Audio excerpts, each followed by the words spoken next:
Welcome. Prepare yourself for a journey into the deep past. Adjust your shoulders, unclench your jaw, and let your breathing find a slow, steady rhythm. Tonight, we are not looking at ruins as they are now. We are traveling back to a time before the stone was cut, before the great Sphinx watched the horizon, before the first hieroglyph was ever carved.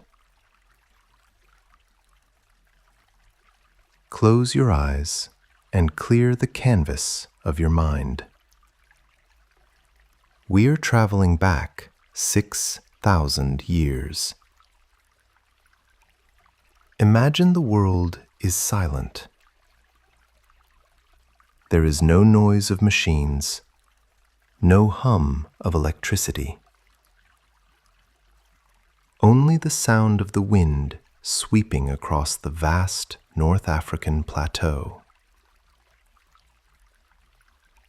In this ancient silence, we find the origin of everything we are about to explore.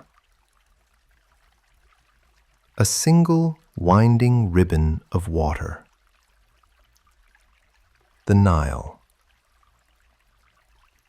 It is the longest river in the world, flowing south to north against the gravity of our maps.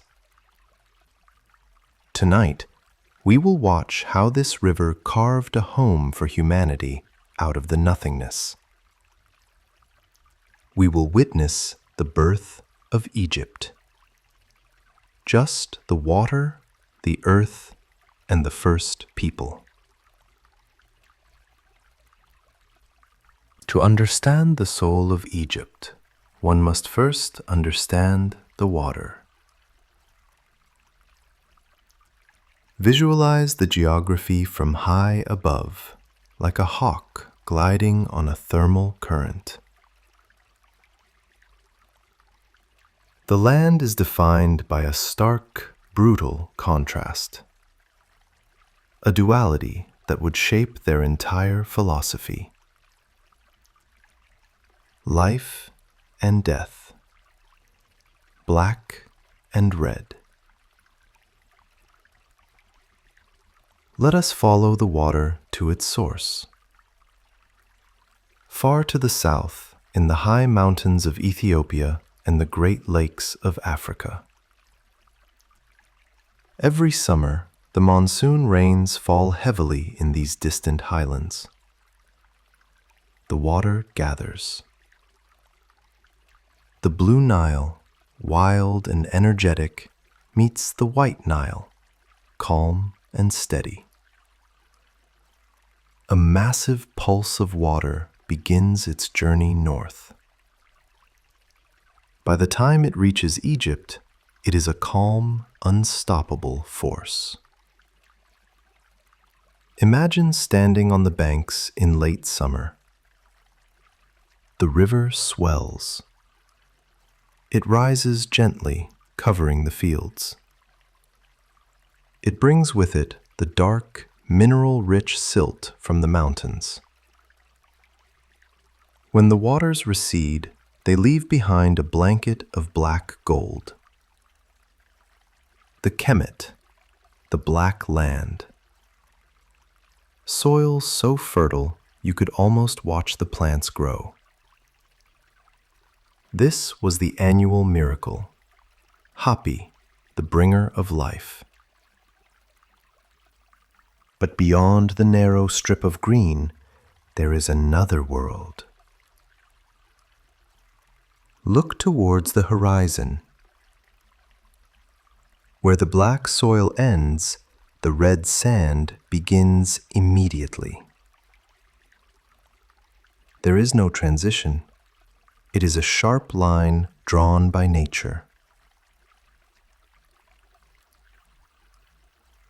This is the Deshret, the red land. Imagine walking out into this vastness. The heat radiates from the ground, distorting the air. There is no water here, no shade, only silence and rock. To the modern mind, this desert seems like a curse. But to the ancient Egyptians, it was a blessing. It was a fortress. While other civilizations in Mesopotamia were constantly invaded, Egypt was safe. The desert was a massive wall of sand that no army could easily cross. It allowed them to live in peace. It allowed their culture to grow undisturbed for thousands of years. The desert was the realm of Seth, the god of chaos. But even chaos had its place in protecting the order.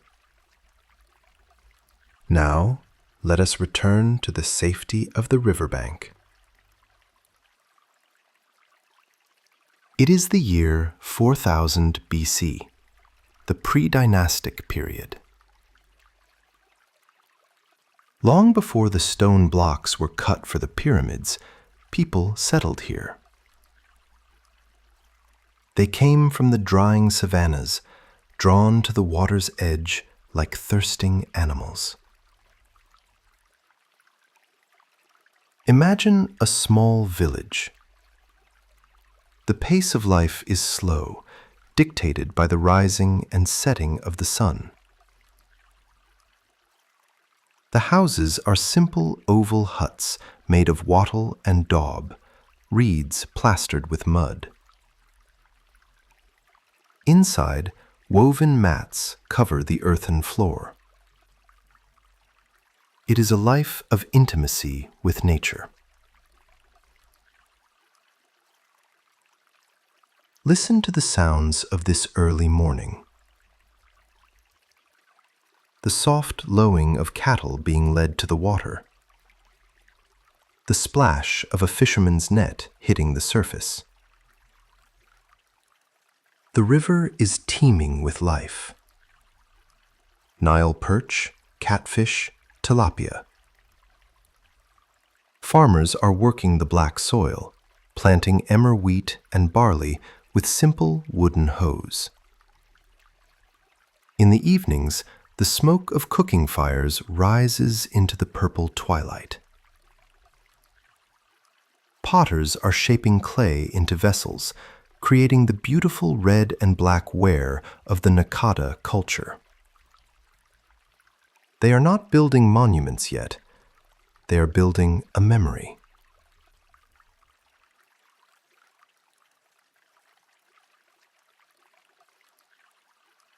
As centuries drift by, the geography creates two distinct worlds. To the south lay Upper Egypt, a narrow corridor of life squeezed between towering limestone cliffs. Here, the people were hardy, semi-nomadic, connected to the African interior. Their symbol was the lotus flower. Their crown was white. But follow the river north, towards the sea. The valley opens up like a fan. This is Lower Egypt, the Delta. It is a different universe. A vast watery labyrinth of marshland and islands. Imagine drifting through these marshes in a small reed boat. The papyrus plants grow taller than a man, creating walls of green. The air is thick with the sound of millions of birds. Ibises, flamingos, herons.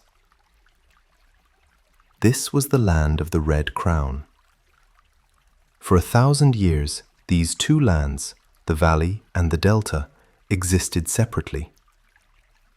dualities waiting to be resolved. We arrive now at a pivotal moment. Around the year 3100 BC, a figure emerges from the mists of history. King Narmer. Archaeologists found his story carved on a ceremonial palette, the Narmer palette. It is a stone slate that documents the moment the world changed. Narmer is shown wearing the white crown of the south, smiting his enemies. On the other side, he wears the red crown of the north. Imagine the ceremony of unification. The war is over.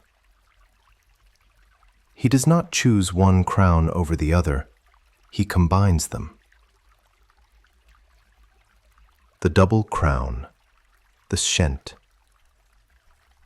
This was a profound statement. It meant that order, Ma'at, had been brought to the chaos.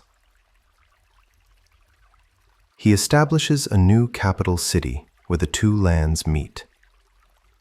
Inebhej, the White Walls, later known as Memphis. Visualize those massive limestone walls shimmering in the sun. A pivot point for the entire civilization.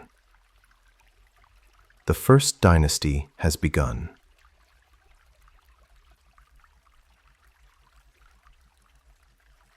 The sun sets on the newly united Egypt. The river flows past the walls of Memphis, dark and quiet. The farmers sleep in their mud brick homes, safe under the protection of a single king. The foundation has been laid. The earth is ready. The people are ready. Soon they will look upwards. Soon they will begin to build mountains of stone to reach the stars. In our next journey, Episode 2, we will explore the rise of the Old Kingdom. We will stand in the shadow of the first pyramids. But for now, let the history fade into the night. The river holds you. The current is slow, drifting, peaceful, asleep.